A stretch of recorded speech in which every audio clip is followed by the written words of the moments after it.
another episode of Late Night Lockdown with me, your host, Nick Gibbons. It is so exciting to be here with you people, but honestly, I can't be anywhere else, so might as well be excited about being here, right guys? We have a great show lined up for you today, a wonderful guest. We'll get to them in a minute, but first let's tell you some jokes. I saw that R. Kelly requested to be released from prison while the coronavirus is around because he was afraid he might catch the virus in prison, but his request was denied. The other inmates were fine with that because they were finally getting used to the smell of his urine. I saw that apparently the Zoom app, the app that is used for video conferencing, meetings and whatnot, has been hacked. And people are breaking into people's meetings with porn and profanity, or as I call it, a normal Zoom session with my parents. I saw that a man in Connecticut in connection with, I wish I could read. A man in connection with an armed robbery led police on a chase, a 10-mile chase through a forest. Now, when the police finally caught him, he was instantly hired by the Friday the 13th franchise as the new Jason. Congrats! I know that the job market's going to be bad, so that guy's got a job once all this is over. That's great. Dennis Quaid was reported as saying in an interview on TV that he thought that Donald Trump was doing a great job handling this pandemic, which caused every dog on Earth to tilt their head like this. I saw that the Easter Bunny released a statement. You know, it's Easter this Sunday. I'm dating this episode, but if you're watching it when you're supposed to, Sunday is Easter. And the Easter Bunny released a statement that said that he will be hiding every egg 6 feet apart so that it'll help stop the spread of the coronavirus. I think that's very, very good of him. It's a very responsible thing to do. And Jesus said that if this shit was going on back on the original Easter, I would have stayed my ass in the cave. So that's good to know that he would have been protecting people because he's a sweetheart. He really is. He's a sweet guy. Now let's get right to the show, guys. I have a wonderful guest today. You may know him as Gene Ralphio. I think I fucked that up. It's Ralph Genio. It's one of those two. We'll figure it out over there in the talking area. But my guest today is the wonderful comedian, actor, a friend of mine from way back in the day, Mr. Ben Schwartz. Let's go over here and talk to him. He's not there right now, but we're going to pretend. Okay, I don't want to break the illusion. You know, I shoot these before I shoot the actual interviews, or after I shoot the interviews. I don't know. It's all the magic of editing. But the thing you need to know, most importantly, about this is usually when I shoot these monologues, I'm not wearing pants. Let's go. All right, guys, here we are in the talkie section of the show. I am here with an old dear friend of mine. We go way back into before all of this craziness for sure. Mr. 2003. 2003, thank you. I don't remember dates so well.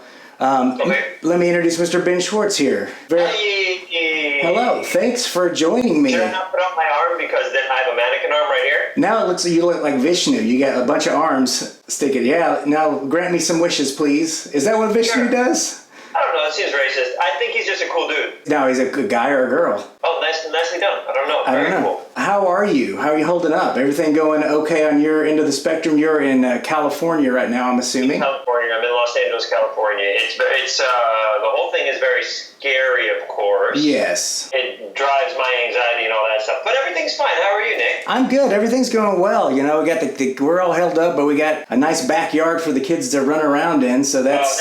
Although I will say, we just moved into this house. Our last house didn't have much of a backyard, but this one does. Had I known there was going to be a pandemic, I never would have got a big backyard because now the wife just wants me to do yard work 24 hours a day. Okay. What's your favorite type of yard work? Are you a mower? Are you a hedger? There's nothing more powerful than that leaf blower thing that you just blow stuff around. Yeah. It's like having a jet engine. You're exactly that. You're a jet engine throwing wind, like without even thinking about it. I'm like the airbender from that show, The Airbender, or whatever that show is. Have you shown the studio audience your diplomas? No, they can't see them. Only you can see them through your Skype. It's the opposite walls. It's like a series of diplomas. What would you say, 12 of them are up there? There's a lot of them.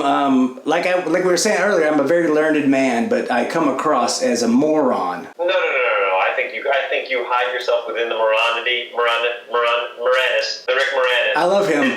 Gorgeous. Just watched Spaceballs again. What a wonderful little treat that was. That's a great little movie. You know, he's coming back for Honey, I Shrunk the Kids. Yeah. I know. This always happens to me. You're not going to be in that, are you? You always pop up and stuff. I'm like, hey, there's Schwartz. But yeah, I'm gonna play an ant. I'm gonna play a really big ant in Honey I Shrunk. By the way, how many screenplays have you written since this has all started? I'm writing one and working on outline for the other, but I cannot concentrate. Yeah. I literally cannot concentrate. Every time I try to write, I click on email or CNN or Twitter. I can't. I'm trying to get myself to be better at shutting everything down and just concentrating, but it's been very difficult. Yeah, it's hard. It's hard when you can't leave. All you want to do is leave. Do you have an area around your place where you can go outside and kind of take in nature? I go to your backyard because it's huge. It's great, and I got the clubhouse back there, so... It's incredible. So I jump in that clubhouse. I really try to learn. My goal is to get a diploma. Yeah. And not to earn one. My goal is to slowly creep from your backyard to your house to steal one of your diplomas. Yeah, you have one, but you want the whole 12. You want the I got the stupid one. Yeah, what's the point of having one infinity stone? It doesn't do anything. No, it doesn't. Like a little bit of power. Now, a lot of people are doing things like learning an instrument or something. Have you done anything like that? I've been playing video games. Yeah. I've had time to get back into video games. I found that you can play Mario Kart with all your friends on Nintendo Switch. Oh my good. Are you a Nintendo Switch? No. I got a PS4. Oh, I heard the Spider-Man game is incredible. It's really good. It's a lot of fun. I finished it. New York City in that looked like the New York City in real life? Yeah, parts of it definitely do. That's why I liked about the GTA when in New York. I liked driving. I would play that. I would come home a little tipsy and then just get in a cab and go up West Side Avenue when I was in Atlanta, just remembering New York. And I would just look out the window of the cab I was in GTA. Like the many drunken nights I would drive home from UCB. You live right next to Washington Heights, which is now incredibly popular because Lin-Manuel Miranda. That thing was starting to pop right when we left. Was it Washington Heights? Yeah, I lived in Washington Heights, yeah. Yeah, because I would visit you. I'd sleep on your couch every now and then. Exactly, and the only thing I remember about Washington Heights was it was a very big Hasidic Jewish sort of community there. Really? Huge, and I would see them all the time walking up and down the street. But you go like 3 blocks over, and then it's just like a huge Puerto Rican community. So, but we weren't in that. We weren't close to that. We were just close to the sort of the Hasidic Jewishy area of it. So. And where's that musical? Where's the Hasidic? I know. I haven't seen it, but is that represented? Because it's a false representation of that area if it's not in the musical. Should be half of that musical should be devoted to Hasidic Jews. She could be like a cross between Fiddler on the Roof and West Side Story. That's really smart. I think that's really smart. I have 12 diplomas. Do you have anything? Are you excited about something coming up? Things that we're looking forward to is we have Middleditch and Schwartz have our 3 specials coming out on the 21st of April. And then... is that Netflix or what is that? That's Netflix, okay, yeah. Good, yeah. We did improv specials. You, of course, know what that is. But yes. We get a suggestion from the crowd, and then we make up an entire 50 to an hour minute show. And so we did 3 of those. They're all going to get released on the 21st of April. And then Space Force gets released sometime. I don't know what the release date is, but it's Steve Carell and John Malkovich and me and Tony Newsom and Jimmy O Yang and Don Lake, and it's all sorts of fun people are in that one. Cool. Is there any other UCB alums? Oh yeah, they're guest stars. I don't know if they announced them yet, but like Chris Gethard is in it. Jessica St. Clair is in it. Nice. There are some fun UCB people in there, which is great. Very good. So you hop on the stage at UCB there in LA quite a bit, I'm assuming. I haven't done it in 2 years. For since 2003, I was performing at UCB from 2003 to 2018, so 15 years or whatever it is. Yeah, 15 years straight. Yeah. In New York, and you and I did a sketch show at the very beginning. And then when I moved to LA, did a show called Shitty Jobs and did Middleditch and Schwartz, and then slowly did stuff at Largo, and then started to do stuff at Largo, and then, as you get older, you may not have as much time, so I let those shows do my improv stuff and didn't do as much stuff at UCB. But, I loved UCB. It was such a special time. Even the very, very beginning, when we were doing stuff, you could feel how special that theater was. Oh man, it had an energy to it, and it was sad. What year did you move to LA? When did you move? When you were sort of more of an... I moved to LA in 2009, January 11th, 2009. When did you move to Atlanta? I think 2007. But even I could feel, I was there 5 years, and I could feel towards the end that it was sort of becoming more of a business, if you will. That's not to say it's a bad thing. It's just, when we were there, it was like nuts. It was like you could do anything you wanted most of the time, and we did. We probably broke many laws in that theater, and it was just fun. It was just hanging out with all your buds. But I do think, I remember there's a quote that when when I was an intern, I'd read all the time, which was like UCB is the CBGBs of comedy. Yeah. And I was like, yeah, it kind of is that, like punk rock, and like Horatio would do crazy crap, and we'd all do crazy shit, and it'd be really fun. And like the shows were like, you never know what's going to happen. But I did see the idea that it was like now a big school, and now in LA it's going to be a big school. So I think they probably needed to make the money to keep the theater afloat. You're right. It went from like this little thing where like you and I would show up and watch like Alec Baldwin be on the stage for Ass Cat, or like, you know, it would be insane people that you can't believe they're just going underneath a supermarket to perform. Yeah. It was a very special time, and all those people we watched do Ass Cat. I always thought like the funniest people, like Brian Husky and McBrayer and all those people. So we were watching like the best, I think. When I moved to Atlanta, everyone, literally all the old guard moved to LA, and then I just started seeing them in everything. I'm like, oh, I know everyone on TV right now. That's insane. Yeah, so. I feel like everybody moved at the same time. I went to Atlanta and I performed in a place called Dad's Garage. Yeah, when I first moved here, I hopped on the stage there quite often, and then just life happened, and I kind of fell away. It's exciting I don't get to see you. I'm looking at this little icon. I don't get to see your face. I don't get to see your... If I put my little thing up there, they'll see all the diplomas. They'll know the layout of my house, and they'll pull a heist. I don't want anybody breaking in here, you know. You're still worried about people pulling a heist, huh? It seems like with technology getting smaller and smaller, heists are going to be easier to pull. Their biggest thing with heists, you said in the beginning, was how hard is it to carry your whole computer through a hotel? Yeah, you have to carry IMAX. Like the computer over here is a big monitor. It's all in the monitor. Great. Yeah, that's not. The heist doesn't have everything to do with the size of the computer. You know that. Well, you also have to be able to squeeze through lasers. Right. We've all seen Entrapment. I've seen that scene many a times. It's a good scene. We bring that up in the special. That's so funny. Literally, I say the exact sentence you said in the special. That's so funny. Nick, I tried to. This is the first time I put something in my hair. What did you put in it? I put in a bunch of dog food. Oh, that's weird. So I was like, I'm going to try to do something with my hair for Nick Gibbons and his show. It looks great. It looks good. You definitely did something. I'm jealous of that mop you have on your head. You know, I think my body is literally sinking into bad health, so my hair is like, we got to get off this ship. You look exactly like you looked like about 10 years ago. Well, let's talk about the elephant in the room, and I'm talking, of course, about the little blue elephant that runs very fast. I know. I should have just worn the whatchamacallit. His t-shirt, yeah. AirPods. But then like they die, and then I got this guy. All these like, wee. Ooh, that's cool. And that says Sonic. There you go. Did they just send you a bunch of shit, or they had to?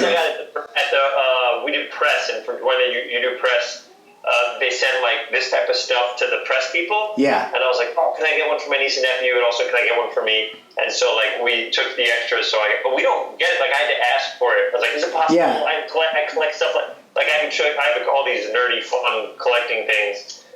But I like collecting fun things like that. You do too, I remember. I do, but I kind of stopped because it was it's too much. These are all the Parks and Rec knitted dolls. That's Retta, Chris Pratt. Oh, cool. And then all little fun gobbies. Nice. I also want to ask, because I knew when we were kicking around together back in the day, one of your heroes was the other man in that movie. Because I know you weren't probably shooting with him because you're a voice, not a live action-y dude, but I did get to meet him, but you're right. I didn't get to like shoot with him, which is like, you know, for you or I, that would be the dream of all dreams. Yeah.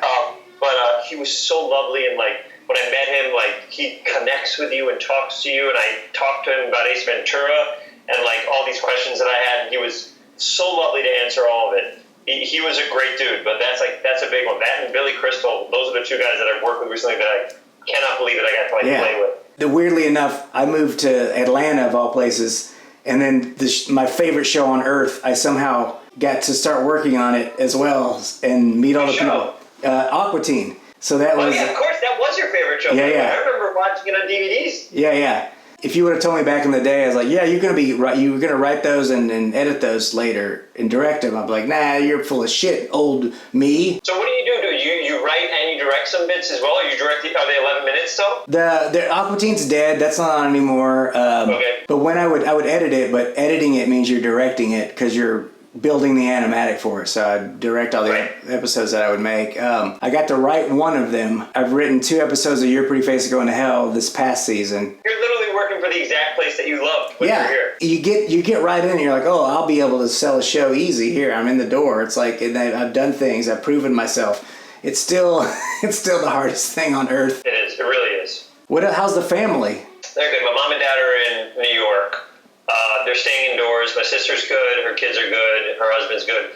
You know, it's weird to be so far away from your parents and not be able to do stuff, but like FaceTiming. My mom wanted to see like Handmaid's Tale, so like I tried to figure out how to get her on Hulu over there, and like, we're doing everything. It's just, you know, anytime I read something bad, it makes me get nervous. So I, you know, always keep it in touch and stuff like that. But they're good. So far, so good. I think I've called my parents almost every other day. That's great. Isn't that great, though? Yeah, it's great. It's you know, and this has come up several times on this show. Is I keep going back to how much this is kind of bringing people together. You're in touch with all your friends more. You're FaceTiming them and all that stuff. It's terrible, obviously, but it is sort of having a weird effect that it's bringing people together. Yeah, you're connecting with people, making sure people are okay and stuff like that. Yeah. So it also forces you to slow down a bit, for me at least, because I was always like moving and never like always traveling or doing stuff. And it also makes you realize that a day can go by and you can do nothing. Yeah. I could do nothing. I had no idea how easy it was to do nothing. And it's okay. It's fine. You know, especially in our business, you're always going to the next thing. You're always worried about the next thing. You're always working on the next hustle. And, you know, this sort of puts it in perspective that it's not that important. You know, you can kind of hang out. You don't have to kill yourself as much. But Yeah, I think so. I think, I remember whenever I travel so rarely, but for work, they'd be like, in America, everybody goes. In other countries, there's like purposely time to chill or like afternoon tea or like resting or siestas or... And I was like, yeah, it kind of makes sense that we're so drawn to go, more. And I think this is teaching us how to chill a little bit. And it's good for the environment, you know. So the sky is so nice here. Yeah, it's beautiful. The sky looks gorgeous. We've had a couple of beautiful days here. It's great. This is silly. I was in my computer digging around the other day, and I came across some of the old scripts from our sketch show, and I was like, holy shit.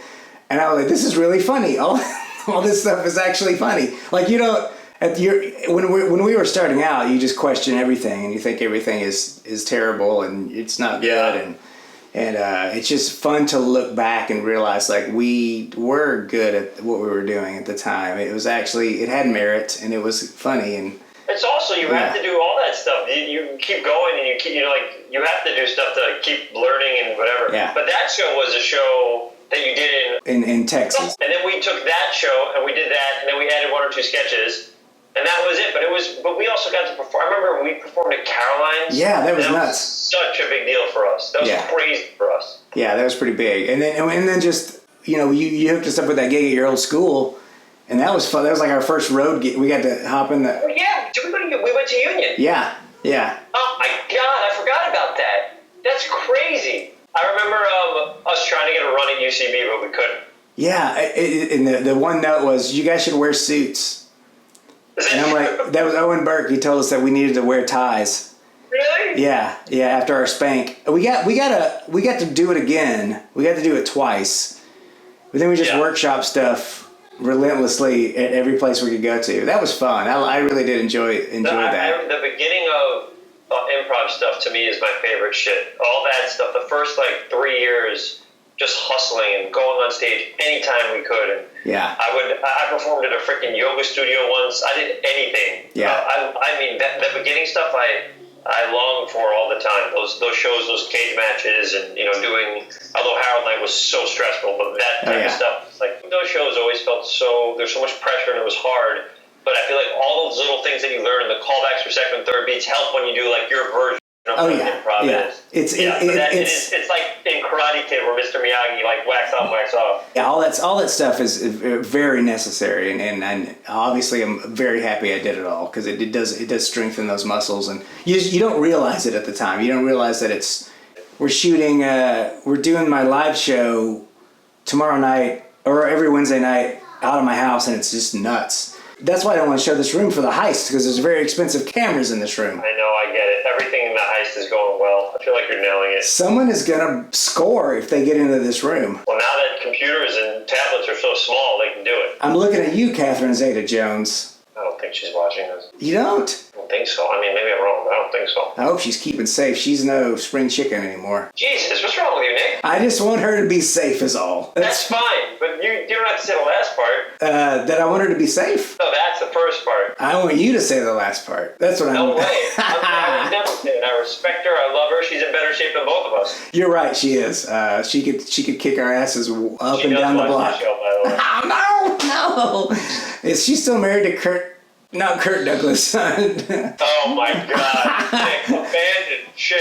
You know I'm not good with names. That would be the word. We would be doing improv and I could never think of anyone's name and you would always have to tell me who I was talking about. You knew exactly. Is that true? Yeah, you always knew exactly who I was talking about. And you'd be like, you mean this person? I'm like, yeah, that's who I'm trying to say. And I still do that on my show. And there's like 8 people in the room. There's like 6 cameras and other people. Everyone will shout out the stuff to me that I can't remember, right? By the way, it has nothing to do with age. You just never are good at it. I never good at remembering things. I gotta do something with this thing. I don't know what's gonna happen. It's good. No, just grow it out. Grow it out for the whole thing. See I how think long that's what I'm gonna do. I'm gonna let this go for a long time. I decided I'm gonna start growing my fingernails out. Oh, that's cool. Instead of my hair. Well, I'm gonna let you get back to your life, Ben Schwartz. Bye, Schwibbins. It's lovely to talk to you. It was great to talk to you. I'm gonna talk to the audience. So just sit there for a second. Thank you so much. Oh, what? Now don't talk while I'm talking. Don't over talk me here. I have to throw to the next bit.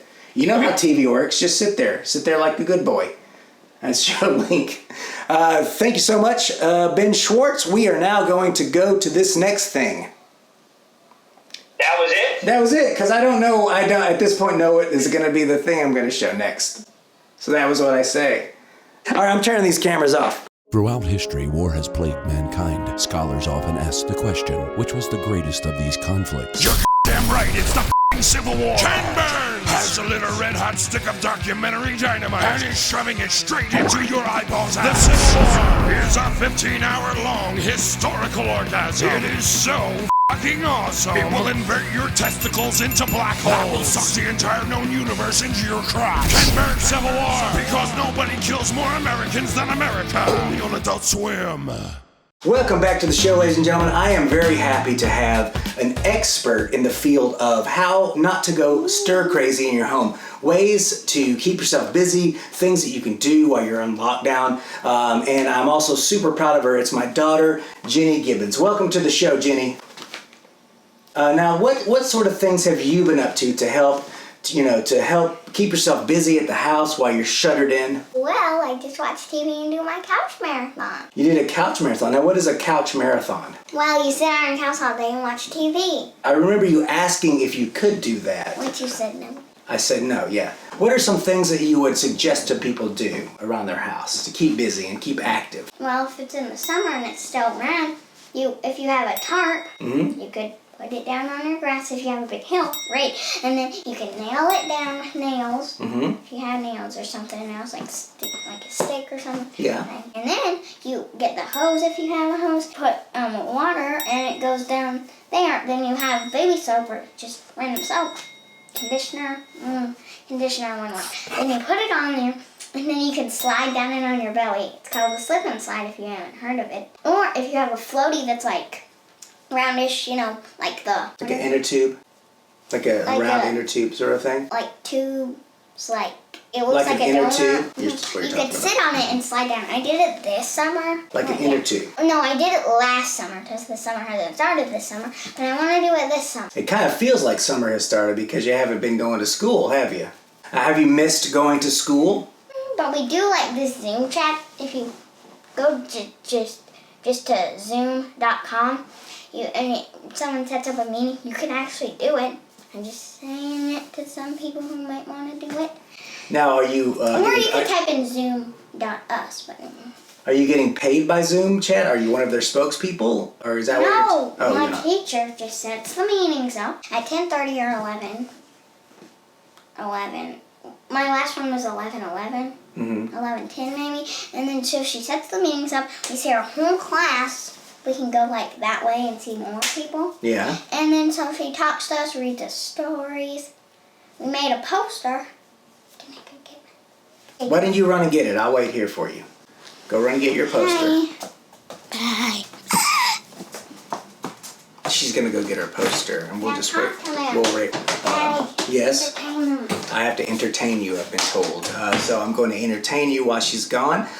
Just killing some time. She's running upstairs to get the poster that she made, which is also whether or not she'll talk about making a poster, which is something else you could do. I don't know. She's a bit of a wild card, that one. Like that.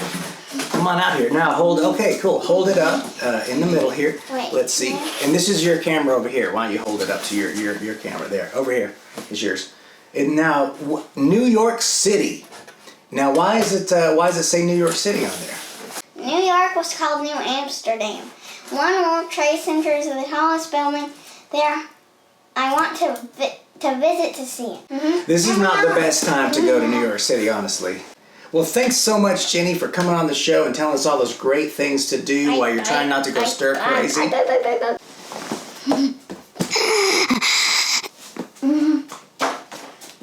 There's my daughter, everyone, Jenny Gibbons. What a knowledgeable person. A lot of great ideas there. We will see you in a moment. Hey Eli, you want to run out and get some deli sandwiches with us? No, I don't want to go. Can't you understand that? What's going on, man? What's wrong? You okay? I'm sorry, Josh. It's just these damn sensitive nipples of mine. Try this.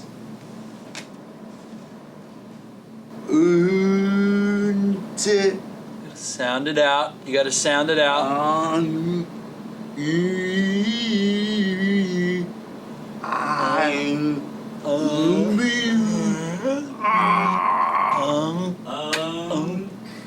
Uncle Hiram's sensitive nipple cream for men.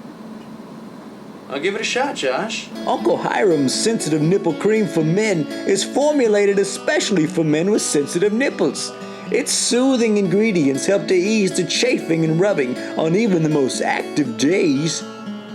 Hey Eli, we're gonna run out and get some deli sandwiches. You wanna go? No, I don't want to. I'd love to. Uncle Hiram's sensitive nipple cream for men. Also available in Extreme! Welcome back to the show, guys. You know, I am reaching into the vault, the Gibbons vault, for some of these ads that I'm showing. It's a lot of work to do this show, so I don't always have time to shoot new stuff here in the house with the family and stuff. I have to actually do my real job sometimes. So I'm taking a little bit of the burden off by showing you some older stuff that I've done, and I hope that's okay with you guys. And I just want to say, get the fuck off my back already. Now, let's go to the next guest. I am so excited to have this guy here. He is a comedian and a musician melded together, a comic musician, if you will. He writes a lot of original songs. He's a very funny guy, and he's here to perform one of his songs for you today, Mr. Matt Hobbs. Matt, everybody, let's hear it. Mongolian beef, Mongolian beef, Mongolian beef, Mongolian beef.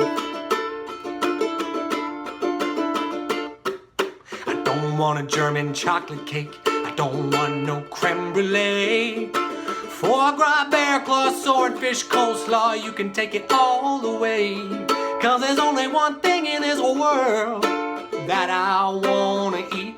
And I'ma tell you right now just what I want. Mongolian beef, Mongolian beef, Mongolian beef. It's so salty and so sweet, I love Mongolian beef. Yeah, I love Mongolian beef. So I set out on a journey. I left early morning one day to find the perfect Mongolian beef recipe. I went as far as the Hudson Bay. That's way up north in Canada. But it wasn't too cold for me, 'cause I was there on a mission and I found my answer with a pack of Canadian geese. Canadian geese, Canadian geese. They had the perfect recipe for Mongolian beef. Here's what they told me. You need a 1 pound flank steak, cup of brown sugar, garlic, ginger, and canola oil. Soy sauce, cornstarch, a little bit of water. Don't forget the green onions, boy. Marinate the beef and drop it on down on a ripping hot wok or pan. Thicken the sauce with the cornstarch and now you're cooking, man, you're making Mongolian beef. Mongolian beef. I got a secret recipe from the geese for Mongolian beef. Do you believe? 'Cause I did. I thank those geese most kindly, and I bid them all adieu. And I headed back south to Georgia, where I made this song for you. That recipe was worth searching for, and the victory tastes so sweet. And now we're free, thanks to the geese, to make the perfect Mongolian beef. Yeah. Yes, thank you, Matt. That was great. I enjoyed that immensely. I hope you did too. Thanks for watching the show. Please do all the things you're supposed to do on the social medias. You gotta like it, you gotta share it, you gotta get this movement going. We're not gonna get viewers unless you help. No one knows about this show but you. Assume that no one knows about this show but you. And if you like it, please share it with everybody. Pass it along. Let's get more views. Let's share this with the world. We got to take our mind off of things, guys, and that's what I'm trying to help y'all do. Thank you so much for everything. Stay safe out there. Wash your hands, wash your face, wash your feet, wash everything. Really, it would be advantageous of you to just wash everything. And we will see you next time on Late Night Lockdown. Bye, guys and girls, everybody, really.